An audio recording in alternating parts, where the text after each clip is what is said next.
Good afternoon. This is Jason Medlock. Once again, I'm your host of Expansion of Consciousness.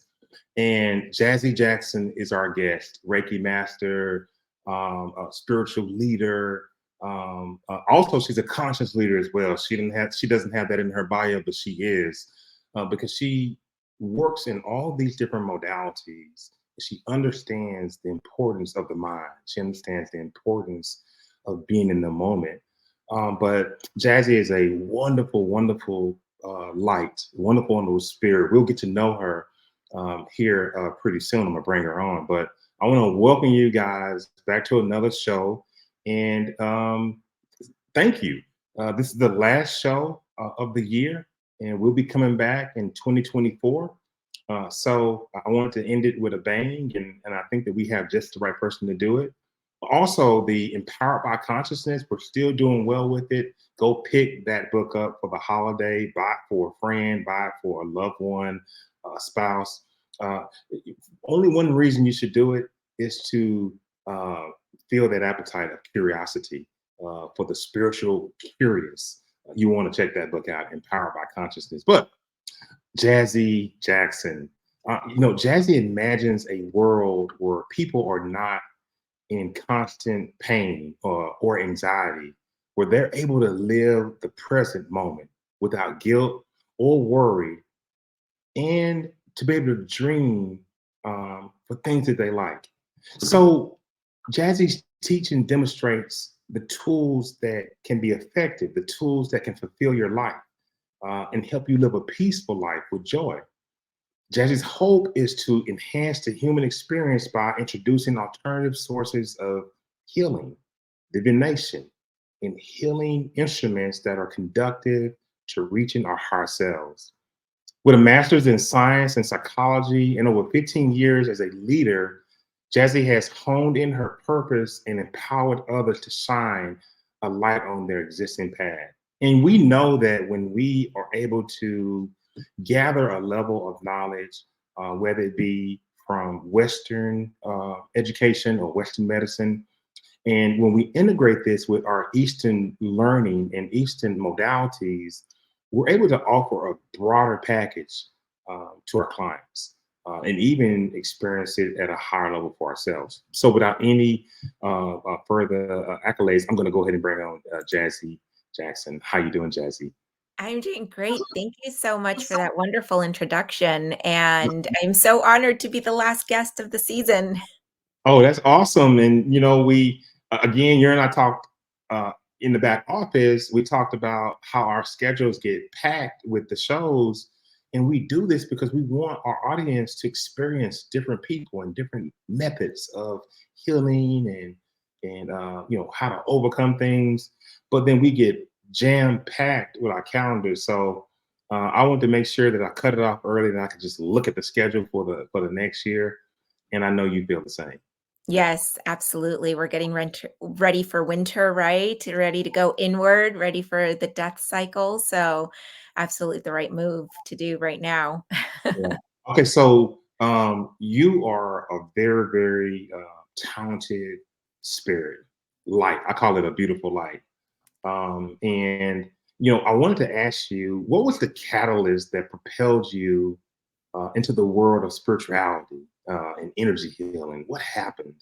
Yeah, that's a great question. Thank you so much. I always knew that I wanted to help people and that I wanted to be a presence in this world. And when we set out our goals, we often think that it's going to shake out in a certain way. And oftentimes, when we're walking that path, things happen and we're not necessarily paying attention to the signs or the pain in our body or whatever the case may be. And that was exactly my story. I was sobbing to work every single day. I had the biggest office in the building. I was pretty successful to be in my late 20s, early 30s, with the biggest office in the building with a master's in psychology. And I really wasn't paying attention. Like I thought I was doing the things that I wanted to do. And I had this nice little checklist of things that society said I should be doing, but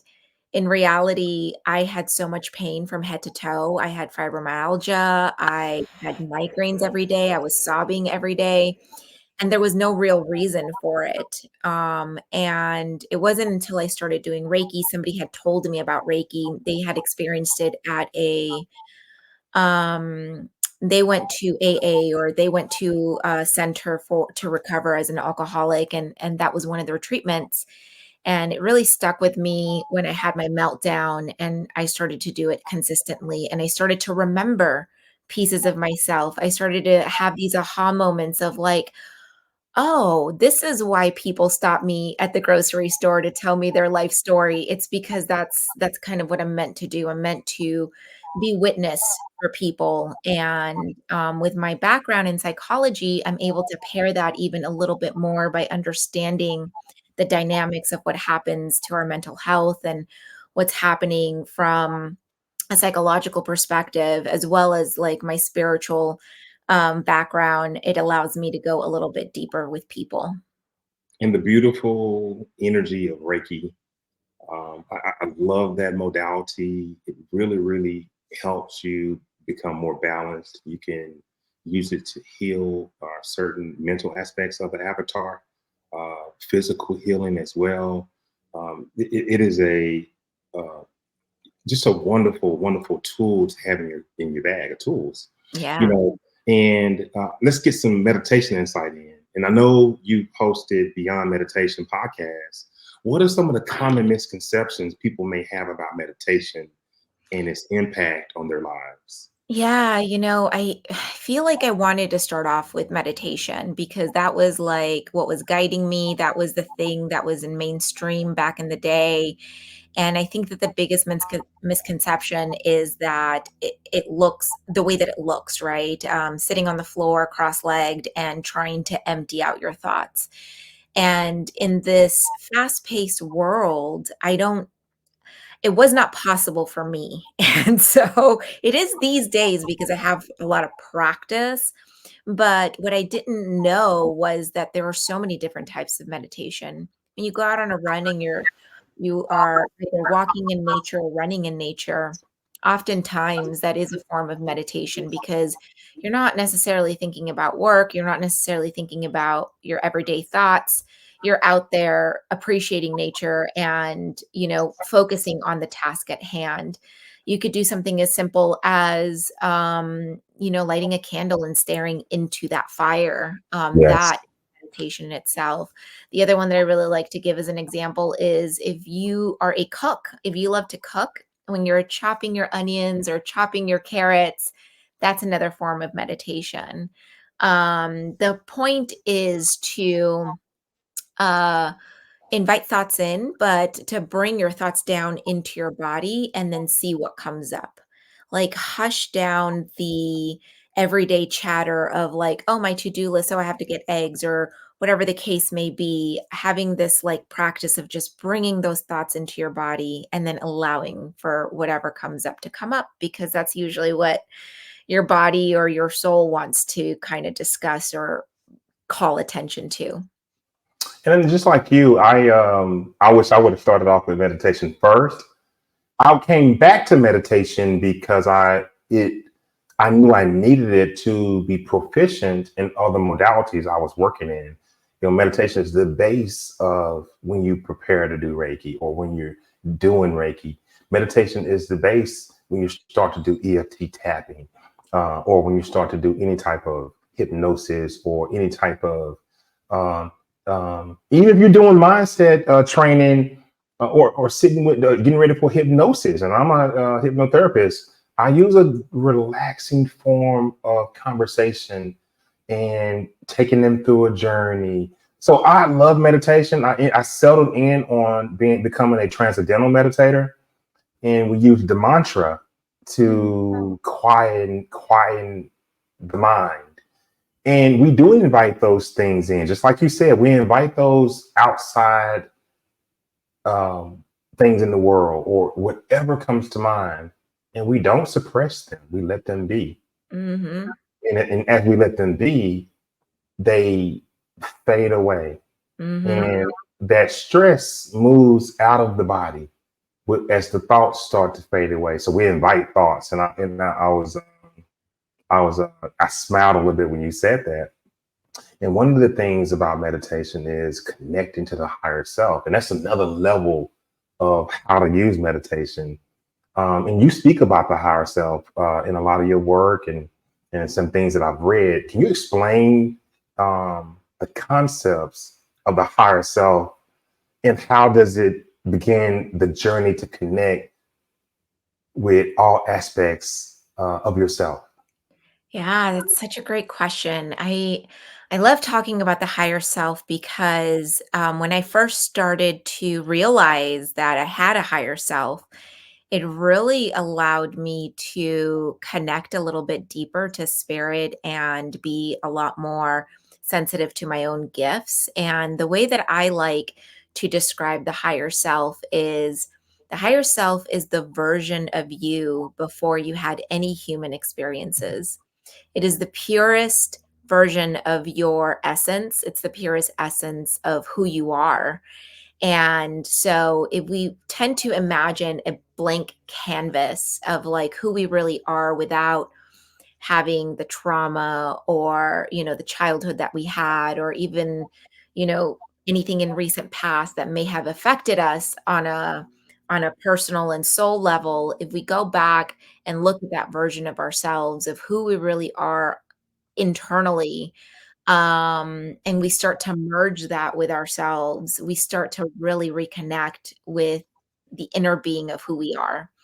Oftentimes we're just connected to the ego, which is fine. It's what we need to survive. The ego is there to allow us to survive and allow us to make these choices within our earthly lives, and it's how we are participating in society. But getting in touch with our higher self really is that key to coming back home and remembering who we are.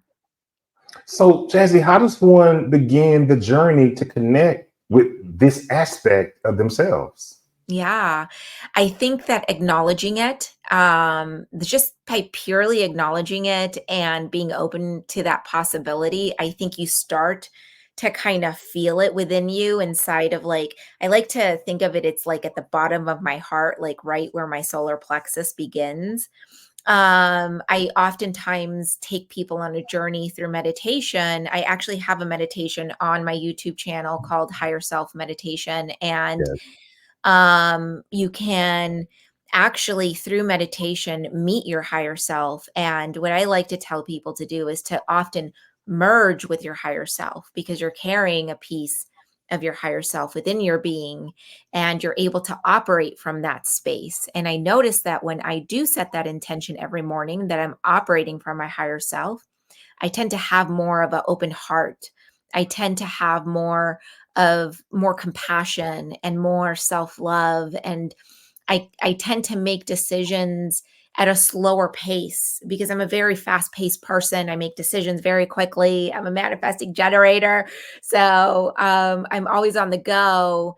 And, because I'm so programmed from schooling, from parents, siblings, whatever, what have you, like people's expectations, I tend to always operate from my ego self. But when I set that intention that I'm operating from my higher self, things to start to kind of open up, and I see a lot more synchronicities and I feel a lot more aligned, and things just kind of fall into place, and I'm coming from a place of compassion.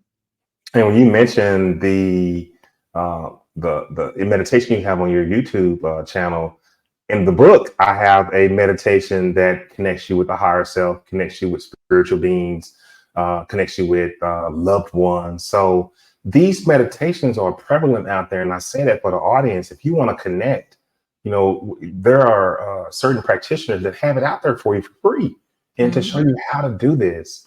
But you mentioned fast-paced world, and I want to piggyback off of that. When we talk about the fast-paced world, anxiety seems to be a common alignment with that, Jazzy. Um, how do the ancient healing practices provide relief in this modern world? Yeah. I love this question because I tend to mix a little bit of my psychology background along with my ancient wisdom. Yes.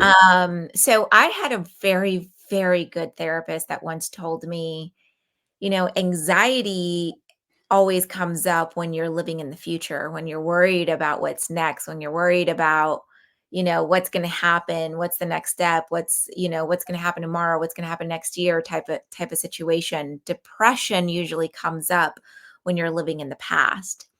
And that really stuck with me. It really like made me think like, wait a second, is this true? And every time anxiety would come up, it's like, okay, what are my thoughts? What are my thoughts right now? And it was always like, oh, I'm worried about the meeting. I'm worried about the next client. I'm worried about like, how am I going to make rent? Like all of those things. And it's like, okay, let me reset and let me just be grateful right now for this present moment. Let me just let the universe know that I trust what's coming for me. And oftentimes that little exercise would allow me to come back into my body. Might not have lasted more than 10 minutes, but coming back home into your body and being in the present moment and practicing that over and over again, that's something that our ancestors used to do way back when we didn't have screens in front of us. They would be in that present moment and they would have these rituals around the fire. They would have these rituals and ceremonies where they would be thanking the deities, thanking the gods, thanking the universe, the earth, the stars, the sun, right? And so in a lot of my practices, what I teach people is not just these meditations, but I also lead them in ceremony.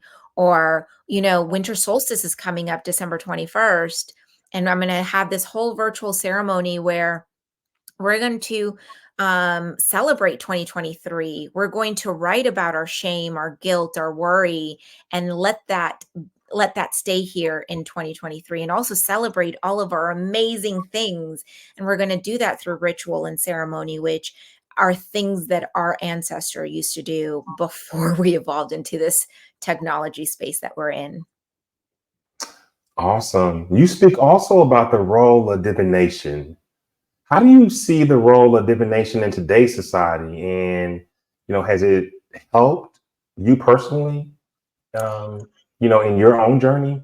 Yeah, absolutely. So I started off with tarot cards when I was really, really young. My mom, my aunts, my grandma, all of them, they used to always visit tarot readers. And there's a lot of lore in my family about, great grandmothers reading the tarot cards, but not just the tarot cards. They used to do readings with the regular deck of playing cards. And so I know that that's always been in our lineage.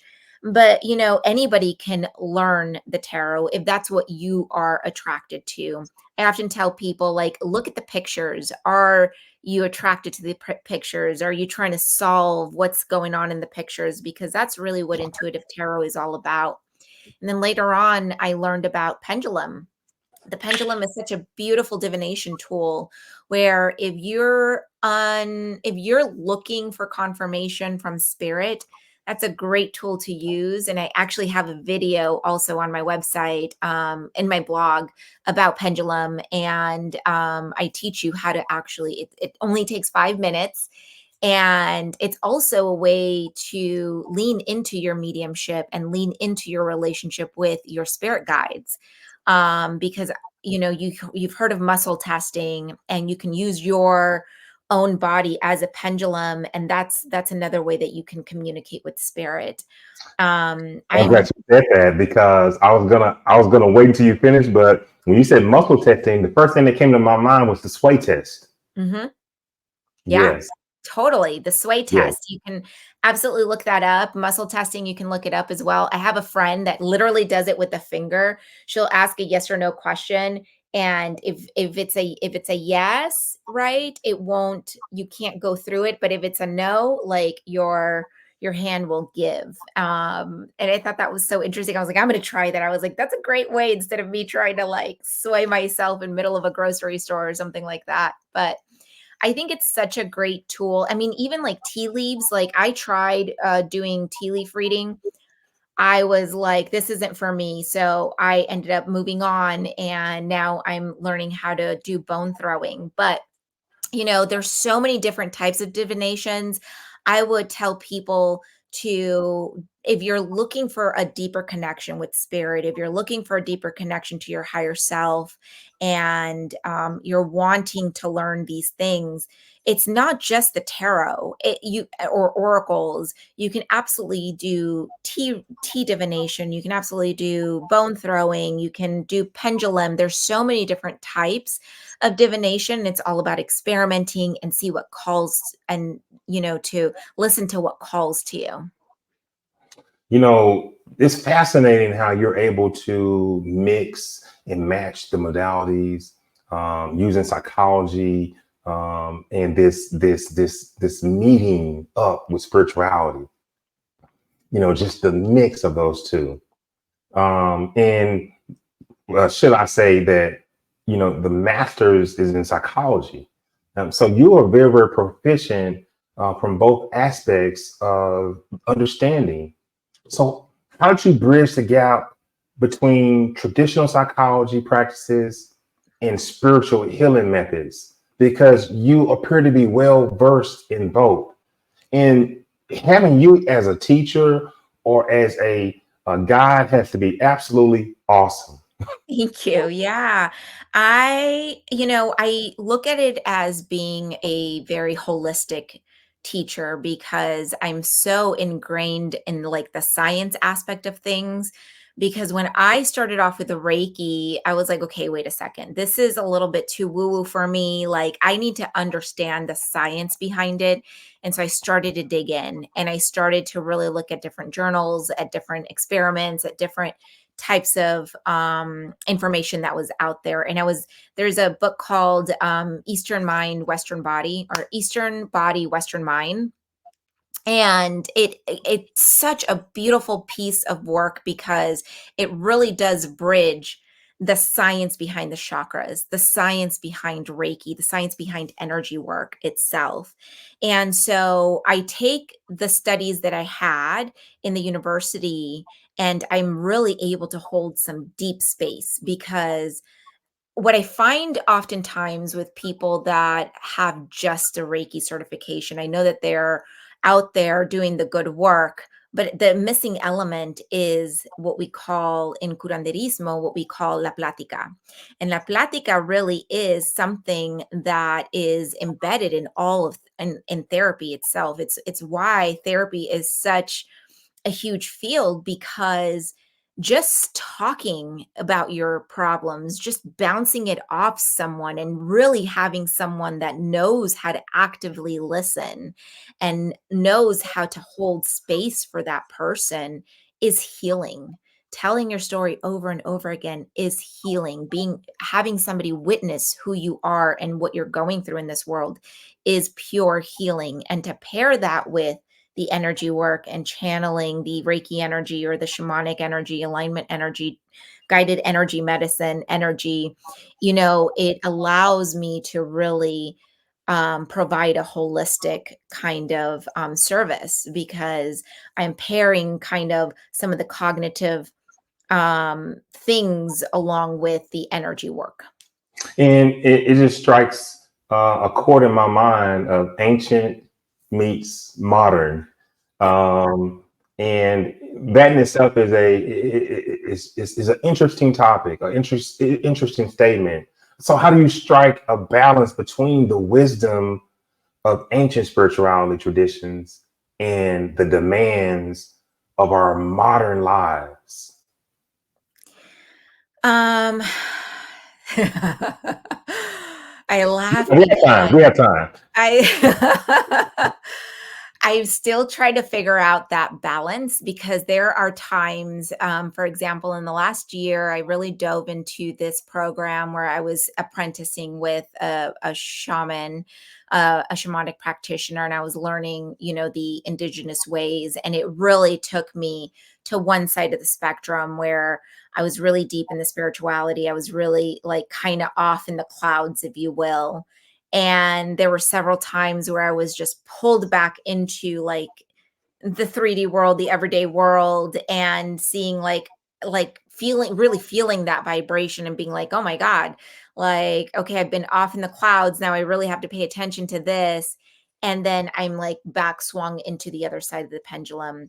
And what I have found out, and this is kind of something that I've been saying for a few weeks now, when I'm talking to in general with different types of people, is what I have found out is that, or what I've validated is that it's all about moderation, right? I think that just like food, exercise, like all of those things, like if you do too much of it, you kind of find yourself off kilter, off balance. And I think coming back to the middle, everything is about coming back to the middle. I like to think of like, even when I was doing my Reiki studies, one of my biggest intentions was to get rid of my ego. Like, I want to lessen my ego, I want to quiet my ego. And I kept saying that and doing that. And what I really realized is that, like, the ego is there to protect you. The ego is there for a reason, for me, for in this human experience. And so I had to come back to the middle. And so it's really all around mindfulness and understanding, like, am I living in the present moment? Am I overcommitting? Do I have really clear boundaries in terms of, like, what am I saying yes to? And am I putting in that daily practice of whether it's meditation, breath work, yoga, whatever the case may be? Because if I go days and days without that, then I'm right back into the modern times of, like, the hustle and bustle. But I really need to have that balance within my life. The death of the human ego. Mhm. And it's so fascinating when you talk about the ego, and how it's connected and tied to us. The book by Ram Dass, Be Here Now.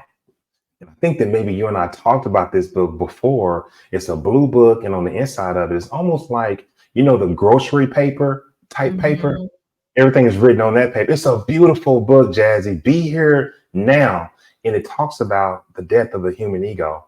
And all this is intertwined in psychedelics. And when you get to that chapter, you got to let me know I in will. the book, because I speak directly to the ego in psychedelics and how to come face to face with it, like I did, and observe it. And it made me sick to my stomach to see me acting this way. My ego was so much powerful than I even thought. But it's an interesting concept. It can throw us all to another conversation. But I want to stay with the somatic practices that you were speaking about, because those practices are often viewed as mystical and, sort of out of reach for the average everyday person. So how do you make it accessible, Jazzy, and relevant to the everyday individual? You know what I find kind of funny is that it really isn't inaccessible to the everyday person. It really, like, when I ask questions to certain people, they're like, "Oh yeah, I do have some of those practices." Like, something in our lineage has been passed down from generation to generation, whether that's like making your own tea when you're like cold, when you have a cold. Like, there's certain things that we're putting, the way that we make soup, maybe like a recipe or whatever the case may be. We might be using, like, I know in my culture, like, Vicks is like the thing, the holy grail to everything. But at some point we were making that by hand. We were picking off, the leaves and the plants that were the healthiest for us. And we were putting that into concoctions for our health, right? And so when I think of shamanic practices, I think of everything from the prayers we say at night to the things that we're putting in our food, the things that we're used to eating, in certain holidays and things like that. There are certain practices that we all have. If you really take a second to just think about, like, what's something that my family does that I never really talk to anybody about, but it's something that's still in my practice today. And when people really think about that, it's like, oh yeah, I do some of these things. Like, I was talking to this one lady a few months ago, And I was telling her how to make moon water. Basically, all you do is you take drinking water, you put it in a glass jar, and then you set the intention under a full moon, and you put it under the full moon, and you let the full moon imbue it. And she's like, you know what? My grandmother used to do that. And so now she does it, right? And so if you really think about it, there are probably things that are within your lineage. But the way that I also like to make it accessible is if you visit my Instagram, I have tips there. I also have a Patreon where I literally teach things like the moon water, like making the moon water. I just recently did a boundaries class where I taught people about not just how to say no, but how to say yes to yourself, but also about energetic boundaries. And so those are all kind of some shamanic concepts that I teach and I share with my community. You know, and we have to battle this as practitioners, the skeptics, when it comes to energy healing or alternative therapies. We battle this, and we approach people and we talk to them about it, but it's not mainstream. And what's so beautiful about your knowledge is part Western and part Eastern, and you're able to give two scenarios on how to approach different ways to heal a person who may be approaching you. But how do you approach the skepticism? And have you ever converted a skeptic of some of the things that we do for a living? Yeah, that's such a great question. I don't ever go out like setting um a goal to convert anybody into anything. I want to go back to your comment about, looking at your ego and being so disgusted and Hmm. like, a lot of that when what I like to tell people is, for you back then, like you just have to love yourself for where you were at in your developmental stage, right? You didn't know any better. That ego came from somewhere, from for some program that you had, whether it was the way that you viewed success, the way that you viewed other people, the way that you viewed yourself, right? And so when I take that concept, right, I it's not my job to convert anybody. All I can do is be an example in the world and share what I have to give. And if it resonates, that's awesome. I am more than happy to share and talk more about it and go more in depth. If it doesn't resonate and it feels like work to me to try to convert someone, then that's just not that's just not for me to say or for me to convert anybody, because I believe that the people that do come to me and are ready for it really are looking for something, or really are open to it. Right? Everybody's at a different stage. Everybody is living their own reality, and they don't necessarily have to be in my reality. I think that when they're ready to be open to some of my teachings or some of my wisdom or knowledge, then that's when I kind of appear in their lives. I have had skeptics. I'll give you an example. I had this one gentleman come into my office to hook up my internet, and he saw my space, right? I have like Buddhas everywhere, and I have you can tell that I have like this Reiki room. It looks like a masseuse room. And he's like, "Oh, are you a massage therapist?" And I explained the whole thing. Like, And he no. kind of he kind of took a step back and he was like, "Huh." He's like, well, but don't you he said something to the effect of like, it's pseudoscience. It's not like it's not like it's not real.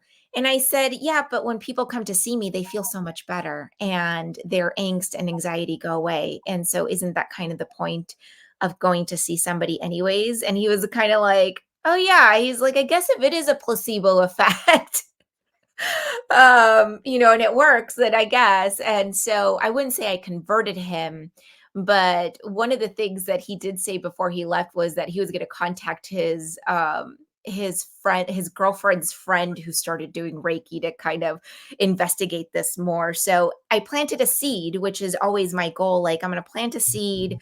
I'm going to tell you a little bit about what I know and how I live my life. And if it resonates, then awesome. And if you go out and you try to look for more information, then blessings to you, but I don't ever try to like get anybody to see my point of view. Wow.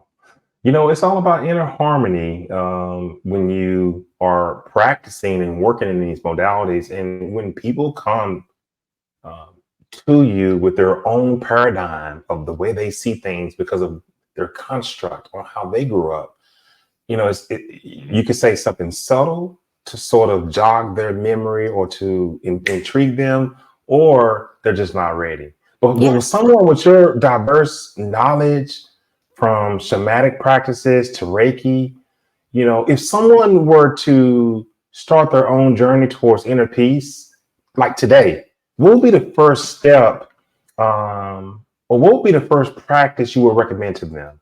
Oh, that's so hard because it's so personal. And my biggest recommendation would be to don't stop at the first thing that you try. Yeah. Because for me, the first thing that I tried was yoga, and yoga was not for me.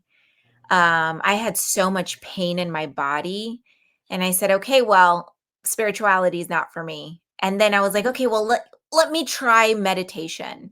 And that didn't work. And I was like, okay, spirituality isn't for me.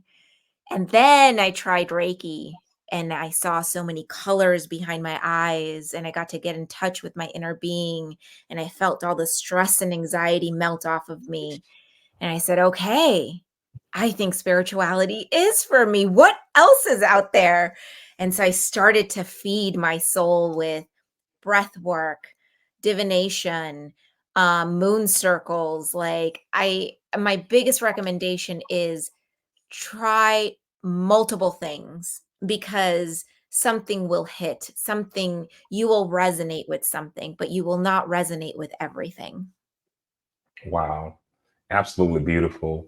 And I guess the last thing, share with the audience any specials you may have, any programs coming up, any freebies, a parting last word to the ladies and the gentlemen who are out here, trying to get to know Jassy. Would you like to share anything else that can help people know where to find you and know exactly what you offer to the world? Yeah, absolutely. So, like I mentioned earlier today, I have a winter solstice celebration coming up on December 21st at 4 p.m. Pacific time. It's going to be virtual, so you can join from the comfort of your home. We're going to do a full ceremony around releasing 2023 so that you're ready to manifest in 2024. I'm going to be doing a new moon circle January 11th as well, so that we can start to put our vision boards together and start to manifest what's next. And I have a couple of classes coming up. I'm going to do boundaries, master your boundaries again in February, so that we're emerging into our new selves for the spring. And I would encourage you to follow me on Instagram, Crystalina Vortex. I announce a lot of my upcoming events there. And of course, my website, www.krista-luna.com. And I also have a new YouTube channel called Sacred Arts. And I love her photo on that actual YouTube channel. Just the peacefulness and the colors are so vibrant. Thank you. Um, yes, yes, indeed. I am so glad that you came on. I had a wonderful time when I came on your show, but I knew that I wasn't letting you off the hook that easily. And thank you for understanding my son's graduation. Yeah, this is wonderful. And I want to present different people that can touch the audience, and you may resonate with that one person. But I want to thank you for coming on, and we really appreciate you. Thank you. This was a great time. I know we can talk forever about all these things, so I'm happy to have been a Well, guest. that just saves it for you to come back the next quarter or the next few months or whatever. We just kind of give them a little bit. And when you're coming out with something, you got something coming on, and you like, Jason, I need to come on. I need to talk. Just let me know. And it's always Likewise. open for you. I'm gonna put you in the back office, and I'm gonna finish this off. So don't go anywhere. Let me just close this out. Okay. Jassy Jackson, Reiki practitioner, And she's a very, very, very strong presence in the spirituality community.